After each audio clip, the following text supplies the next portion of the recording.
আসসালামু আলাইকুম প্রিয় ছাত্রছাত্রী, আমি আলোচনা করতেছিলাম তোমাদের উদ্দেশ্যে সামষ্টিক অর্থনীতি সাবজেক্টে ভোগ ও সঞ্চয় অপেক্ষক। সপ্তম ক্লাস হবে আজকে, পার্ট 7। খেয়াল করো, মোস্ট ইম্পর্টেন্ট টপিক, স্বল্পকালীন সরলরৈখিক ভোগ অপেক্ষকের বৈশিষ্ট্যসমূহ আলোচনা করো, বা স্বল্পকালীন ভোগ অপেক্ষকের বৈশিষ্ট্যসমূহ আলোচনা করো। অনেক ইম্পর্টেন্ট টপিক। অর্থনীতি অনার্স সহ অনার্স লেভেলের সকল সাবজেক্টের যাদের ইকোনমিক্স আছে তাদের জন্য, এবং মাস্টার্স প্রিলিমিনারি, অর্থনীতি অনার্স থার্ড ইয়ার, সামষ্টিক অর্থনীতির সবার জন্য অনেক ইম্পর্টেন্ট টপিক। এটা খেয়াল করো, কাকে বলে স্বল্পকালীন ভোগ অপেক্ষক? সমাজের ব্যক্তিবর্গের ব্যয়যোগ্য আয় ও ভোগ ব্যয়ের মধ্যকার অআনুপাতিক সম্পর্ক নির্দেশকারী ভোগ অপেক্ষককে আমরা বলবো স্বল্পকালীন ভোগ অপেক্ষক। অআনুপাতিক সম্পর্ক দ্বারা কি বোঝাচ্ছে? যে আয় বাড়লে ভোগ বাড়বে, বা আয়ের পরিবর্তন হলে ভোগ পরিবর্তন হবে, তবে আয় যে হারে পরিবর্তন হবে ভোগ একই হারে পরিবর্তন হবে না। ভোগ যদি একই হারে পরিবর্তন হইতো তাহলে কি হতো? সম্পর্কটা আনুপাতিক সম্পর্ক। এখানে বলা হচ্ছে কি অআনুপাতিক, অর্থাৎ আনুপাতিক নয়, একই হারে পরিবর্তন হয় না, এটা বোঝানো হচ্ছে। আমি একটা স্বল্পকালীন ভোগ অপেক্ষককে দেখো লিখে রাখছি, একটা মডেল অপেক্ষক, ভোগ অপেক্ষক C equal function of Y আমরা বলতে পারি, যেহেতু ভোগ নির্ভর করে প্রধানত কার উপর? আয়ের উপর। এটা না লিখে আমরা এটাও লিখতে পারি, C equal A plus B Y. স্বল্পকালীন ভোগ অপেক্ষক C equal A plus B Y. আবার যদি আমি প্র্যাকটিক্যালি একটা অপেক্ষক নেই, তাহলে এর জায়গায় কী বসাইছি আমি 100, আর বি এর জায়গায় কী বসাইছি 0.5y, অর্থাৎ সি ইকুয়াল 100 প্লাস 0.5y। এখানে এ দ্বারা বোঝাচ্ছে কি? স্বয়ংভূত ভোগ। বি দ্বারা বোঝাচ্ছে আয়ের পরিবর্তনের ফলে ভোগের কী হারে পরিবর্তন হচ্ছে, সেই হারটাই হচ্ছে বি। এই বিটাকে বলা হয় এমপিসি, প্রান্তিক ভোগ প্রবণতা, মার্জিনাল প্রপেনসিটি টু কনজিউম। এই বি এর মান বা প্রান্তিক ভোগ প্রবণতার মান 0-র বেশি 1-এর কম, 0-র বেশি 1-এর কম। ওয়াই দ্বারা তো আয় বোঝাচ্ছে, আর সি দ্বারা ভোগ বোঝানো হচ্ছে। তো আমরা দেখো সি ইকুয়াল কী বোঝাচ্ছে, দেখো অপেক্ষকটা সি ইকুয়াল 100 প্লাস 0.5y। এখানে খেয়াল করো, আমি ইংলিশ বাংলা মিলাই ফেলছি, তোমরা বুঝে নিবা। এখানে আমি ইংলিশে লিখছি আর এদিকে বাংলা লিখছি, তোমরা একটাই লিখবা, ইংলিশ বা বাংলা যে কোনো একটা লিখবা। তো খেয়াল করো, ওয়াই ইকুয়াল যখন 0, তখন ওয়াইয়ের মান এখানে বসাও 0.5 ইন্টু 0 মানে কি 0, 100 প্লাস 0 মানে কি 100ই হবে। ওয়াইয়ের মান যখন 100, অর্থাৎ আয় যখন 100, এই ওয়াইয়ের জায়গায় আয় 100-র মান বসাও, 100 ইন্টু 0.5 মানে কি 50, প্লাস 100 মানে কি 150। এইভাবে ওয়াইয়ের বিভিন্ন মান বসিয়ে আমি ভোগ ব্যয় সি এর বিভিন্ন মান পেয়েছি। এই সাপেক্ষে আমি ভোগ রেখা অঙ্কন করে দেখাইছি। এই টপিকগুলো আমি আলোচনা করেছিলাম, আমি এটার বৈশিষ্ট্য আলোচনা করব, বিধায় এটা আমি এঁকে নিচ্ছি, তোমাদের বুঝাইতে আমার সুবিধা হবে। দেখো, আয় যখন 0 তখন ভোগ কত? 100। আয় যখন 0 তখন ভোগ 100। এতটুকুকে আমরা কি বলি? স্বয়ংভূত ভোগ বলি। যে ভোগ আয়ের উপর নির্ভর করে না। আয় 0 হলে যে ভোগ বজায় রাখতে হয় সেটা হচ্ছে স্বয়ংভূত ভোগ। আয় যখন 100 তখন ভোগ কত? 150। আয় যখন 100 তখন ভোগ 150। আয় যখন 200 তখন ভোগ 200। আয় যখন 300 তখন ভোগ 250। আয় যখন 400 তখন ভোগ কি 300। ইংলিশ বাংলা সব মিলে গেছে। দেখো 100, 200, 300, 400। এই যে আমরা আয়ের সাথে ভোগের এই সম্পর্কগুলোকে কী বিন্দুতে দেখাচ্ছে? A B D E F, এই বিন্দু দ্বারা নির্দেশ করতেছি। এই A B D E F বিন্দুসমূহ সংযোগ করে প্রাপ্ত রেখাটাই হচ্ছে কে? স্বল্পকালীন ভোগ রেখা বা স্বল্পকালীন সরলরৈখিক ভোগ রেখা, সি ইকুয়াল 100 প্লাস 0.5y। তো এই অপেক্ষকের বৈশিষ্ট্যসমূহ খেয়াল করো। প্রথম বৈশিষ্ট্য হচ্ছে স্বল্পকালীন সরলরৈখিক ভোগ অপেক্ষকের ক্ষেত্রে কি ব্যক্তিবর্গের ব্যয়যোগ্য আয় ও ভোগ ব্যয়ের মধ্যে কি সম্পর্ক নির্দেশ করে? অআনুপাতিক সম্পর্ক নির্দেশ করে। অআনুপাতিক সম্পর্কটা কী হবে খেয়াল করো। এরকম ছিল ভোগ রেখাটা আমরা আঁকছিলাম, যেটা সি ইকুয়াল কি 100 প্লাস 0.5y। দেখো, আয় এতটুকু, ভোগ করো তুমি এতটুকু, আয় বাড়লো, এতগুলা বাড়লো, ভোগ কি তার থেকে কম হারে বাড়ছে। খেয়াল করো, আয় বাড়ছে এতটুকু কিন্তু ভোগ কম বাড়ছে। এখানে দেখো, আয় 100 থেকে 200 আসছে, কিন্তু ভোগ কী ছিল? যখন আয় ছিল 100 তখন ভোগ ছিল 150, 150। আর আয় 100 থেকে 200 আসলো, কিন্তু ভোগ কত বাড়ছে? 150 থেকে 200-তে আসছে, অর্থাৎ 50 বাড়ছে। আয় বাড়ছে 100, ভোগ বাড়ছে 50, অর্থাৎ আয় যে হারে বাড়ছে ভোগ একই হারে বাড়ে নাই। এই কারণে এটাকে কি বলা হচ্ছে? অআনুপাতিক সম্পর্ক নির্দেশ করে। স্বল্পকালীন ভোগ অপেক্ষকে বা স্বল্পকালীন সরলরৈখিক ভোগ অপেক্ষকে ব্যক্তিবর্গের ব্যয়যোগ্য আয় ও ভোগ ব্যয়ের মধ্যে কি সম্পর্ক নির্দেশ করে? অআনুপাতিক সম্পর্ক নির্দেশ করে। দ্বিতীয় বৈশিষ্ট্য ফলো করো। দ্বিতীয় বৈশিষ্ট্য হচ্ছে স্বল্পকালীন ভোগ অপেক্ষকে বা স্বল্পকালীন সরলরৈখিক ভোগ অপেক্ষকে স্বয়ংভূত ভোগ বিদ্যমান। স্বয়ংভূত ভোগ বিদ্যমান, অর্থাৎ যে ভোগ আয়ের উপর নির্ভর করে না। আয় বাড়লেও যে ভোগ বাড়ে না, আয় কমলেও যে ভোগ কমে না, অর্থাৎ এবং আয় 0 হলেও যে পরিমাণ ভোগ বজায় রাখতে হয় সেটাকে আমরা বলি স্বয়ংভূত ভোগ। অর্থাৎ স্বল্পকালীন ভোগ অপেক্ষকে কি স্বয়ংভূত ভোগের অস্তিত্ব বিদ্যমান, সি ইকুয়ালকে 100 প্লাস 0.5y, আয় শূন্য, এটা শূন্য হবে কিন্তু তোমার বেঁচে থাকার জন্য খাইতে হবে, পড়তে হবে, সি এর মান নির্ভর করে এখানে কি সিটা কত, ভোগ ব্যয়টা কত 100, অর্থাৎ আয় শূন্য হলে এটা শূন্য হবে, এটা কিন্তু ভোগ কত বজায় থাকবে 100 বজায় থাকবে, 100 প্লাস 0 মানে কি 100ই হবে, অর্থাৎ এই পরিমাণ ভোগ আয়ের উপর নির্ভর করে না, এটা হচ্ছে কি স্বয়ংভূত ভোগ। তো কি স্বল্পকালীন ভোগ অপেক্ষকে স্বয়ংভূত ভোগের অস্তিত্ব বিদ্যমান। যেমন আমরা এটাও বলছিলাম C equal A plus B Y, এটা হচ্ছে স্বয়ংভূত ভোগ আর এটা হচ্ছে প্ররোচিত ভোগ। তো স্বল্পকালীন ভোগ অপেক্ষকে কি স্বয়ংভূত ভোগের অস্তিত্ব বিদ্যমান বা স্বয়ংভূত ভোগ লক্ষ্য করা যায়। নাম্বার 3, স্বল্পকালীন ভোগ অপেক্ষককে এই সি ইকুয়াল 100 প্লাস 0.5y-কে যদি আমরা চিত্রে রূপ দেই, তো স্বল্পকালীন সরলরৈখিক ভোগ রেখাটা কেমন আসবে, লম্ব অক্ষ থেকে ডান দিকে ঊর্ধ্বগামী আমরা একটা কী পাবো, সরলরৈখিক রেখা পাবো চিত্রের রূপ দিলে। যেমন এই যে এটা আমি এখানে দেখাচ্ছি, এইখানেও দেখাচ্ছি, দেখো এইভাবে আমরা যখন সূচি দিয়ে চিত্র এঁকেছিলাম এই অপেক্ষক সাপেক্ষে রেখাটা এরকম ছিল যে লম্ব অক্ষকে ছেদ করছে, অর্থাৎ এই ছেদক থেকে ডান দিকে উপরের দিকে যাবে, সরল রেখা হয়ে যাবে। সরল রেখা হওয়ার কারণ হচ্ছে এখানে চলকের পাওয়ার নাই মানে কত আছে 1, একমাত্রিক বা সরলরৈখিক বলাই আছে, সরলরৈখিক ভোগ অপেক্ষকের বৈশিষ্ট্য সরলরৈখিক বা একমাত্রিক, এবং স্বাধীন চলক আয়ের সামনে ওয়াইয়ের সামনে কি চিহ্ন, প্লাস চিহ্ন, এই কারণে রেখাটা কি হবে ডান দিকে ঊর্ধ্বগামী হবে। একমাত্রিকের কারণে সোজা আকৃতির বা সরলরৈখিক, মাত্রা 1 বা পাওয়ার 1, আর প্লাসের কারণে কি হবে বাম দিক থেকে ডান দিকে কি হবে ঊর্ধ্বগামী হবে।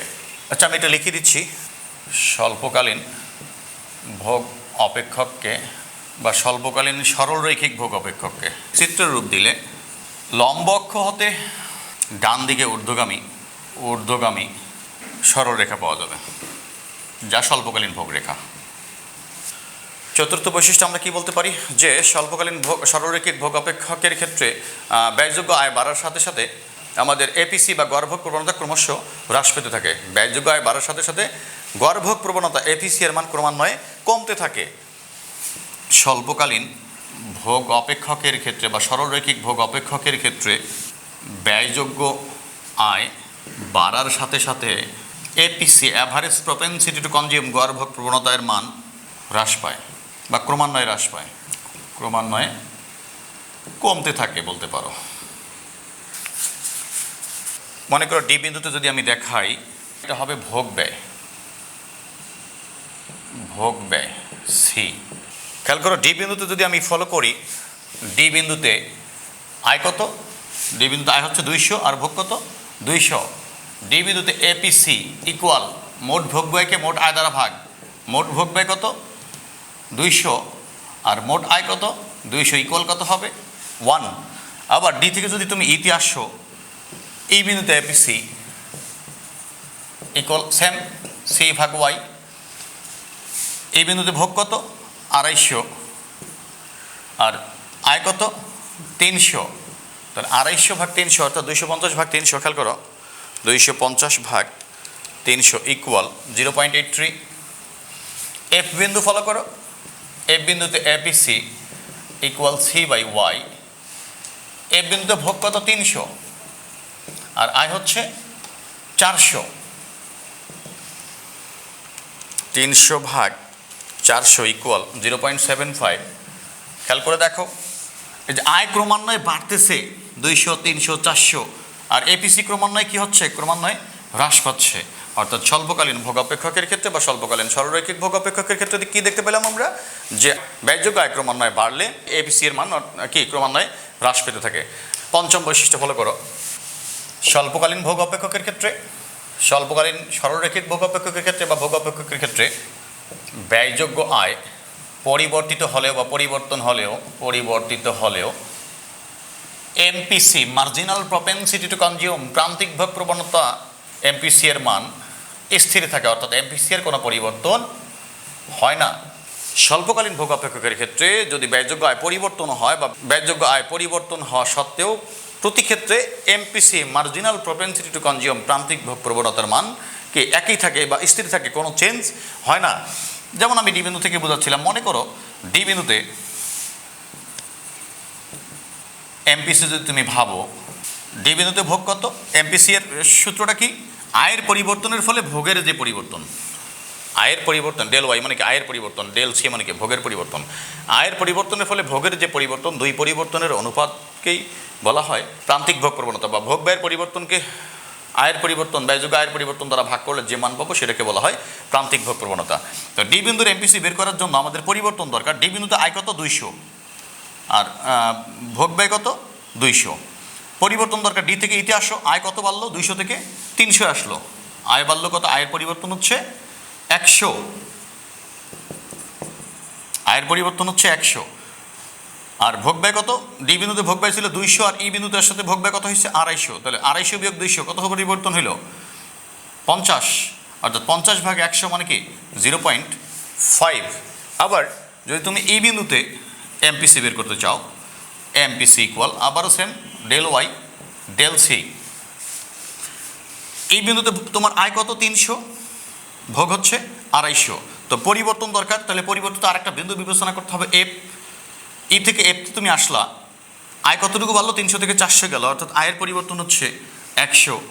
আর এই বিন্দুতে ভোগ কত ছিল 250, এই বিন্দু থেকে এফ বিন্দুতে আসলে ভোগ কত হলো 300, তাহলে 250 থেকে 300 কত পরিবর্তন হলো 50। ভোগের পরিবর্তন বাই আয়ের পরিবর্তন ইজ ইকুয়াল কি হবে 0.5, অর্থাৎ এখানে কি বি সি ডি এ সকল বিন্দুর এমপিসি এর মান কত 0.5, অর্থাৎ এই যে এটা হলো ডেল সি, এটা হলো ডেল ওয়াই। দেখো এটা হলো ডেল সি, এটা হচ্ছে ডেল সি আর এটা হচ্ছে ডেল ওয়াই, এটা হচ্ছে ডেল সি, এটা হচ্ছে ডেল ওয়াই, অর্থাৎ প্রত্যেকটা দেখো এটা ভাগ এটা হচ্ছে 50, এটা হচ্ছে 100, 50/100 মানে কি 0.5, 50/100 মানে কি 0.5, 50/100 মানে কি 0.5। এমপিসি এর মানটা কি থাকে স্থির থাকে। যেমন আমরা স্বল্পকালীন ভোগ অপেক্ষকটা রেখেছিলাম সি ইকুয়াল 100 প্লাস 0.5y, এটাকেই তো আমরা বলেছিলাম কি এমপিসি, প্রান্তিক ভোগ প্রবণতা, মার্জিনাল প্রোপেনসিটি টু কনজিউম, যার মান কি হয় 0-এর বেশি 1-এর কম হয়। আর স্বল্পকালীন ভোগ অপেক্ষকের ক্ষেত্রে ব্যয়যোগ্য আয়ের পরিবর্তন সত্ত্বেও প্রান্তিক ভোগ প্রবণতা এমপিসি এর মান কি স্থির থাকে, কোনো চেঞ্জ হয় না।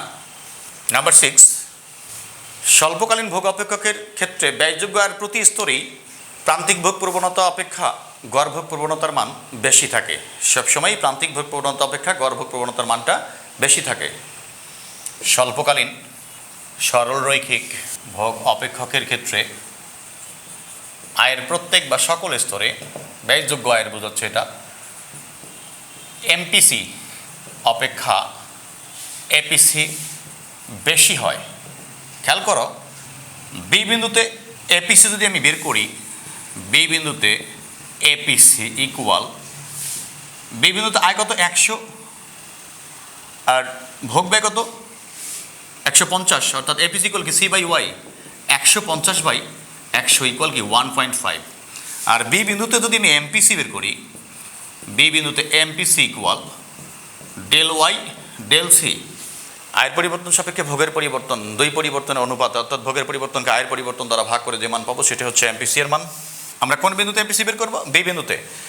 বি বিন্দুতে আয় কত ছিল 100 আর ভোগ কত 150। বি বিন্দুর এমপিসি বের করার জন্য বি বিন্দু থেকে ডান পাশে পরিবর্তিত বিন্দু ডি আমাকে বিবেচনা করতে হবে, যেখানে আয় কত 100 থেকে 200 আসলো, অর্থাৎ আয়ের পরিবর্তন হচ্ছে 100 আর ভোগের পরিবর্তন হচ্ছে বি বিন্দুতে ভোগ ছিল 150 আর ডি বিন্দুতে ভোগ হচ্ছে 200, অর্থাৎ কত বাড়লো 50, 0.5। তো আমরা একটু আগে শিখেছিলাম 5 নম্বর বৈশিষ্ট্যে যে আয়ের পরিবর্তন হওয়া সত্ত্বেও স্বল্পকালীন ভোগ অপেক্ষকের ক্ষেত্রে এমপিসি এর মানের কোনো পরিবর্তন হয় না। আমি প্র্যাকটিক্যালি তোমাদেরকে দেখাইছিলাম। তো সকল বিন্দুতে এমপিসি সমান 0.5। তো আমরা দেখতে পাচ্ছি বি বিন্দুতে এপিসি হচ্ছে 1.5 আর এমপিসি হচ্ছে কত 0.5, অর্থাৎ APC is greater than MPC. এটা তোমরা খেয়াল রাখবে যে এমপিসি এর মান 0.5, এটা আর আমরা বের করবো না। এখন সি বিন্দুতে এপিসি ইকুয়াল দেখো সি বাই ওয়াই,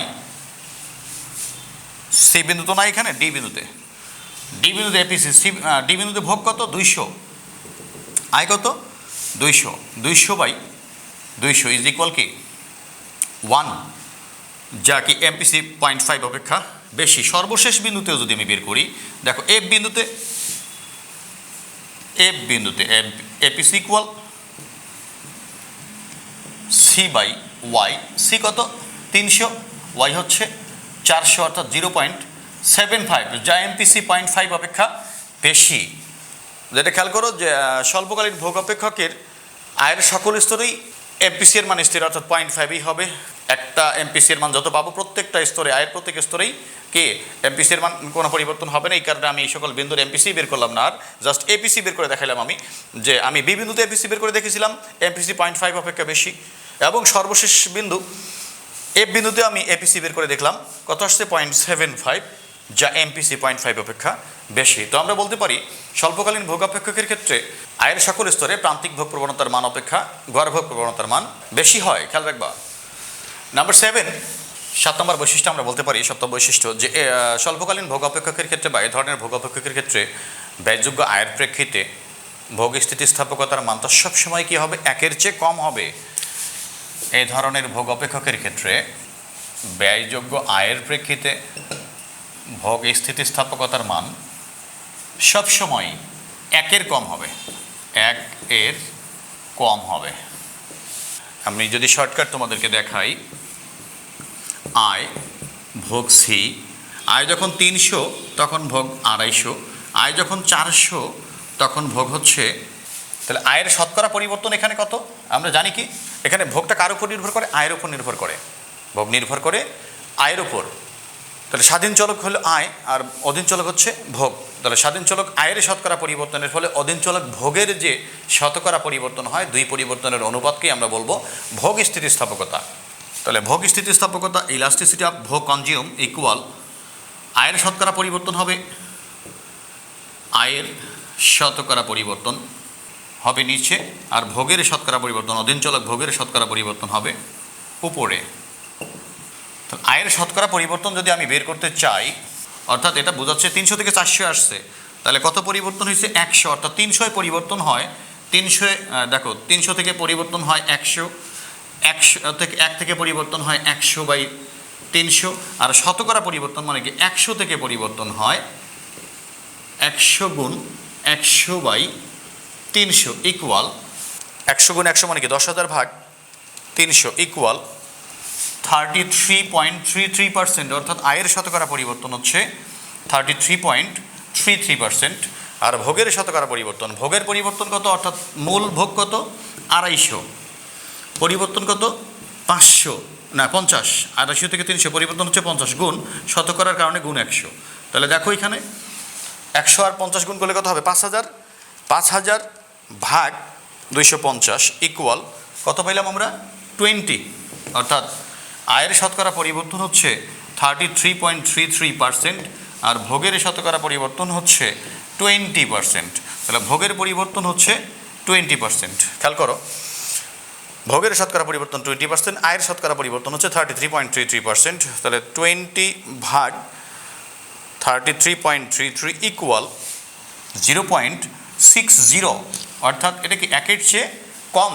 সকল ক্ষেত্রে তুমি বের করে দেখবা, আমি এতটুকু দিয়ে বের করে দেখাচ্ছি, তুমি এতটুকু দিয়ে বের করে দেখবা কি হবে, আয়ের পরিবর্তন সাপেক্ষে ভোগের পরিবর্তন যেহেতু কম, আয়ের শতকরা পরিবর্তন অপেক্ষা ভোগের শতকরা পরিবর্তনের হার যেহেতু কম, তাহলে আয়ের সকল স্তরেই ভোগ স্থিতিস্থাপকতার মান হবে 1-এর চেয়ে কম। এই ছিল প্রধান বৈশিষ্ট্যগুলো স্বল্পকালীন সরলরৈখিক ভোগ অপেক্ষকের। তো তোমরা খুব ভালো করে পড়বা, আমি একদম ডিটেলস ভাঙায় দেখানোর চেষ্টা করেছি, সমস্যা হবে না ইনশাআল্লাহ। তো বেশি করে প্র্যাকটিস করবা।